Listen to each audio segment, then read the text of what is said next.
No two children are the same, no matter what. One of the things we did as a profession for years were things I called cookie cutter plans. Everybody got the same assessments, everybody had the same testing done. And we have, as a profession, grown into a group that now has more understanding of specific needs and unique needs of children. One of the things that we use most commonly is called a DC 0 to 5, and it's a developmental assessment that is done by a licensed professional. We refer those out, we don't do them ourselves, to find out, where a child is in their different stages of development. And it's a really intensive process for the children. They meet with a therapist, they will go through the tool that the provider would use for the assessment, and then they talk with parents and other people just to get a feel for what this child is, who this child is. And then what happens is we would get a written report which will detail out everything that was found during the DC 0 to 5 assessment, with any specific areas of need or concern. The strengths that a family has or that the child has will be put in there as well, so we can really build on those and how we use the strengths to kind of help bring the needs up to a strength. Because everybody has both, and every child has both. So if you can build on strengths and use those to help supplement some of the need areas, it becomes a more positive approach to it rather than always focusing on the negative, because I think that's what everybody thinks we do, is we just focus on the bad and we forget about the good. And we try to use the good to make the bad better. And so then there will also be recommendations from that of ongoing testing that might be needed, other services that the child might need, such as children's mental health services, some specialized education services, other kind of just if they might have some developmental issues where they may need ongoing services through like a PCA, which is a personal care attendant, or any kind of behavioral assistance, independent living skills, to bring them up to a more normal level for that age group, depending upon what it is. And we find a lot of kids, specifically those children who have suffered from real chronic neglect within their family, that their developmental abilities are often much lower. Kids who have neglectful life, not necessarily neglectful parents, but a neglectful lifestyle, oftentimes develop at a much slower pace than those children who don't. So to just try to work with how do we get this up to where we need it to be. We also have a process called Help Me Grow, and it is for all children in the child protection system are able to be referred to it. For kids who are 3 and under, if the family has a maltreatment finding, meaning within the child protection system we determine something happened, the referral is automatic. And that referral in our area anyways goes to our, it's called SCRED, it's the Sanctuary River Education District, who does all of our early childhood stuff. And so they would meet with the family and assess then any issues with the development of the child, whether it's behavioral, physical, emotional, any of those kind of things, and make recommendations to us for any further assessment or services that the child might need. We look at the child and then match. This is what the child is doing, this is what I'm seeing with them. This is where I think would be the best fit for them, and this is where we're going to go with it. Sometimes, you just got to go with what you can because we need it like tomorrow and this person has an opening, so here we go. But we like to try to match them as best we can. And then, if the child needs some ongoing services, we will try to do that same thing where, we're looking for someone who is really good with that age child or that sex of a child or that specific need of the child, and then getting them hooked up with that person. A lot of times, too, it's like, who are they accessible to? Not only the child, because we have foster parents who transport our kids to these kind of appointments and things like that, who this is probably not their only foster child. and to make it so that they can do that, or that the parents can make it there too if they need to be there. And how are we going to coordinate everything? We don't want to pick somebody in Duluth that's, a 2-hour drive, although there's some fabulous people in Duluth that I wish we could use, but, it's not practical for us. So, just to try to look at the whole scenario, the whole picture, and how we're going to do this, and what's the best way to make this happen, so that the child gets what they need, the parent gets what they need, our foster parent's not frazzled because they're going 15 different places at the same time, and then, the worker is comfortable with the product we're going to get back, because realistically, I think it's a sad way to talk about it, but if the service product that we're getting back, if what's being provided to the child that we see is not what we're looking for, then it's not helping anybody. And so we really want to have a professional who is really good at what they do and can service the child, the parent, and the foster parent, and the county. When we have a family that we need to refer for either the DC 0 to 5 or the Help Me Grow program, trying to get the parent to understand why we're doing it can be really tricky, because they're seeing their child as not needing these additional services or really having any issues, only because what they're viewing is normal for them. So then you have to look at, how do you converse with a parent, and how do you get them to understand and think, what, maybe it's not a bad idea to just find out if my child needs something beyond what I'm giving them. And a lot of that is done, in my experience, through a conversation with the parents, not blaming, not saying, hey, there's something wrong with your kid. Because if you do that, then they're immediately going to get defensive and not want to do what you're doing. So you have to be cautious and really make it a positive thing that, what, maybe there isn't anything, but let's just be sure. Because don't you want to be sure and want the best for your child? And when you put it like that, most parents are really open to doing whatever, because they do ultimately want what's best for their child, even though it may not seem like that immediately. So it's about the conversation and not about accusing or getting very authoritative with them and saying, what, your child will do this. But having that conversation and making it a joint decision, which is, I think, always the best way to deal with parents, is to have them be part of the decision making, because the people who are doing the assessment are going to want to talk to them. And you want their buy-in for it, or it's just not going to be helpful. I've had some cases where the family really didn't want their child to be diagnosed because it was scary. And I said, well, let's just look at this. If we do this, you'll at least know what's going on, because right now you don't know. You're trying to deal with something that you have no idea what's happening. And we can really find out what the issues are and then move forward with them and get services for your child so that can help them maneuver through life themselves. And once we've had the testing done and the diagnoses done, the parent was so happy to finally know what was going on with their child.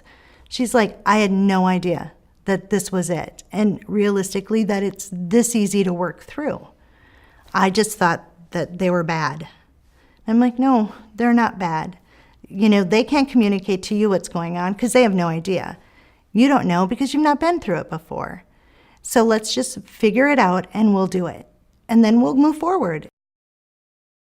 Nobody wants their child to be labeled a special needs kid. They don't want you to do an assessment that's going to identify a mental health need with their child, because they don't want that label on their child either. They want the stereotypical perfect child. And I can tell you, in my experience with every child I've ever spoken to or seen or anything, I have not yet once met the stereotypical perfect child. I think one of the biggest things you need to do when working with families is to avoid the labels that we were talking about. You don't want them to think there's something wrong with their child. Parents don't ever want to hear that. And then, because if they do, then they think it's because of them. They caused this. This is their problem. It's a reflection on who they are. And people don't want to deal with that. So we avoid labels, if at all possible. For some specific diagnoses, you can avoid a label. And then it's just helping them understand, you know what, this is not a bad thing. And with this diagnosis, these are the services that we can put in place for you. And this is the assistance and the help, and just to make it positive and not negative. And so I always use words like, we can help you. Teaming, we're going to team this. We're going to do this together. Not you have to do this. This is you. This is you. It's about doing it as a joint effort. And we're going to make it work. And we're going to do what we need to do to make your child's life better. Not your child better, because that sounds like an illness kind of thing. Like, here, take an aspirin and, some penicillin or something and everything will be okay. But to make their life better. And when you look at it like that, or when you bring it across to a parent like that, it's not so internalized as there's something wrong with my child. My child is bad. My child is whatever. And therefore, I'm bad. Because it's not about that. It's about quality of life. And let's just get where we need to go. And I've always used team as the big thing for me with families. We're going to do this as a team. We're going to do this together. I'm here with you. We're going to go through it together. And I'm going to help you. And a lot of families that are involved specifically within the child protection system don't have anyone who supports them or helps them. They've kind of come through the system as children and now have this life where they feel alone. And trying to deal with issues or things where your child may have some needs that you just can't address when you have no one to talk to about them or no one to get the help from is like a very darkening place for a parent to be. And I think that if you let the parent know, I'm there, and really address the issues with them. And if they call you to talk about something, even though, it's like, oh, I really don't want to talk to them today, just listen and let them vent, because they don't have anyone else. One of the things that we have done in Chisago County, and we've done it for a long time, is this idea of shared family care, which I think historically has been called full family foster care. I don't like that name because it sounds like you're putting a parent in foster care. So we've decided to call it shared family care. And what we do is a foster family who is trained to teach parenting skills. The parent and child move in with them. So they live with them full time. And then the parent gets to see modeling from a parent who is maybe more trained and more skilled than the family they came from, than their family of origin. And they really work with the parent to develop coping mechanisms. What do you do if your baby cries? How do you handle this? Because crying babies, for anybody who's ever heard one, can be very irritating, and you just have to learn how to handle that. And, when is it okay to let them cry? Because it is okay sometimes. And what do you do? And when your child is defiant, as most toddlers can be, and that's normal, but how do you deal with a child who's constantly trying to get something? And all of our foster parents, the ones that choose to do shared family care, not everybody does it, but they have some real skill in transfer of knowledge about this is how we do it. And so everybody moves in together. They live together. The parent, the child's parent, actually has to work with the foster parent. Like if they have a job and they want the foster parent to provide daycare, they have to set that up with them. They have to use some of their funding that they might get from daycare assistance or another source to help supplement or pay for that, just like they would in the real world. They have to, if they want to go out, they have to make sure the foster parent is able to babysit, because the parent is responsible in a shared family care setting to care for their child. It's not the foster parent's responsibility. They're there to teach and mentor and do those kind of things and provide an extra layer of safety, which helps us get children and their families out of the system way better. And it really connects the parent to somebody who is able to provide additional support after they leave the system. And I think it's what's really funny when we think about shared family care, and I think back to all the people that we have put through this program. We had, most people think it's going to be moms, but we've had a dad go through it who didn't have a lot of external family. And so he would, even after they left the program and were out of the system, they would go back to the foster home for holidays and birthdays and graduations. This became his extended family. And that's what people need. For anyone who has ever tried to get through any kind of a crisis without extended family, there's no way to do it. And then you just get depressed and sad. And when we get depressed and sad, we neglect things. And the problem is, in the world in which I work, those things that get neglected often are the kids. And so we really have this process where we try to help adults, get another adult to be a family member. And I think the days of looking at family as a blood thing or a marriage thing are done. We have this whole new process of kinship. And, if your parent's best friend, who you grew up with, they may not be related to you, but that person is akin to you. It's like a relative because you know them so well. And those people are the ones that we really want to help our families. We look to place with relatives when possible because relatives can help relatives. You listen to your relatives sometimes more than other times, but not always. And I think that, just giving that next layer of someone who can help you. And so you know who to call. It's 3:00 in the morning, your baby's got a fever, you don't know what to do, you can't get a hold of the nurse line, your car broke down, and who do you call to help you? We have this foster parent who you lived with for months, who has become a really good friend of yours. You call them, and they come over, and they can help you get your child to the hospital, or at least talk you through, because you trust them.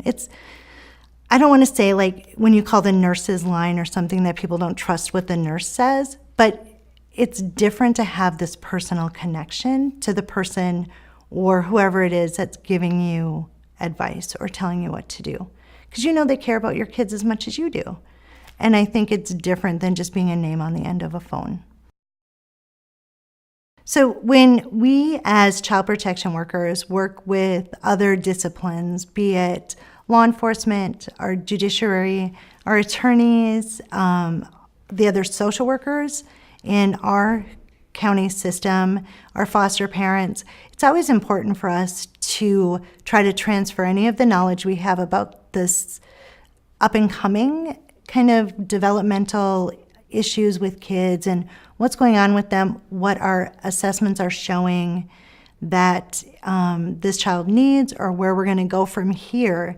And I think some of the best ways to do that with our foster parents, we do regular foster parent trainings with them, and to then incorporate child development as a part of that training so that they understand, what they saw in their kids will not be the same as what they're going to see in the children who come into their home through the child protection system.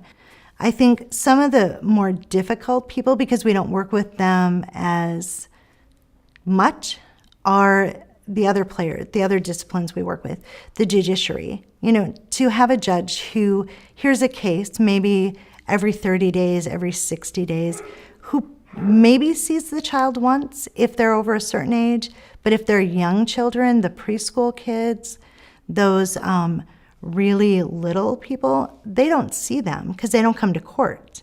And so to help them understand what the child is going through and what the needs of the child are and how do we get from point A to point B with this child when what they're seeing are parents who are very upset because we have taken their child, or, really wanting to understand why? Why is the county doing this to us? We're, such bad people.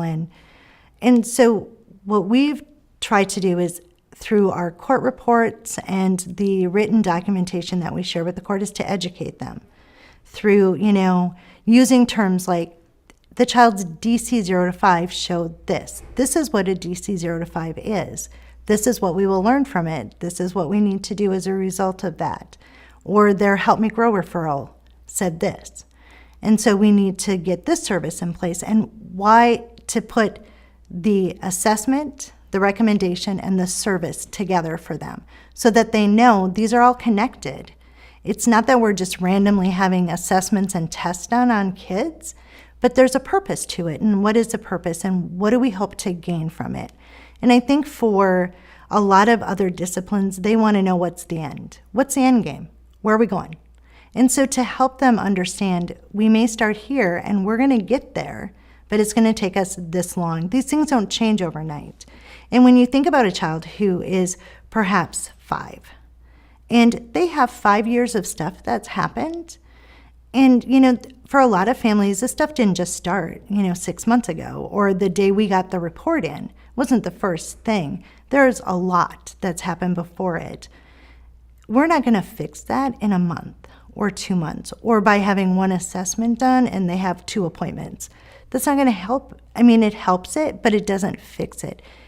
We have years worth of things that we have to kind of help a family get through and fix and change. Change is never easy, and nobody wants to change because they think they're okay. And if you tell me I have to change, you're telling me I'm not okay. And so to really help them understand that we're not just doing this because we can. We're doing it for a purpose, and it will make everybody better in the long run. And we're going to do this, and we're going to get through it, and this is what you're going to see. This is what we hope is going to be the outcome. And I think we've gotten away a little bit from really expressing what the outcomes are for what we're doing because we're so focused on what's happening before that, this is what we're hoping to achieve. This is our end game. This is our goal. And to really help them get that. Law enforcement, when we work with law enforcement, helping them to understand things is a little more complicated because in my experience, law enforcement works in a pretty black and white world. It's a crime, it's not a crime. We see these things, we arrest people, we don't arrest people. And so we have a specific investigator that we work with from our sheriff's department who does most of our child protection investigations. We have other municipalities, but in a rural county, the sheriff's department handles the majority of the population. And so she has attended trainings with us and different things where she's learning more developmental things. She doesn't always want to go and didn't want to go willingly at first, but now I think through the process has learned a lot about child development and what's normal, what's not normal.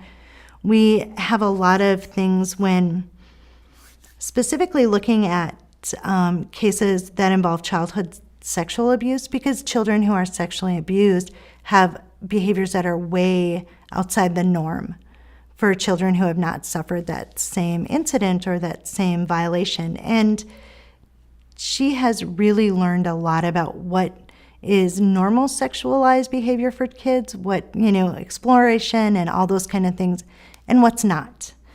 And just working really closely with someone, I think just the transfer happens automatically because we just talk about it. And I'm like, no, this is what it is, and this is why it's normal, and this is what you can expect. This is probably what they're going to do tomorrow. And that's not bad because this is what I would expect them to do tomorrow. And just really understanding all those different pieces. And I think the closer you can work with somebody, which we have a privilege in a smaller county of doing that, you get the transfer of knowledge is easier and more complete.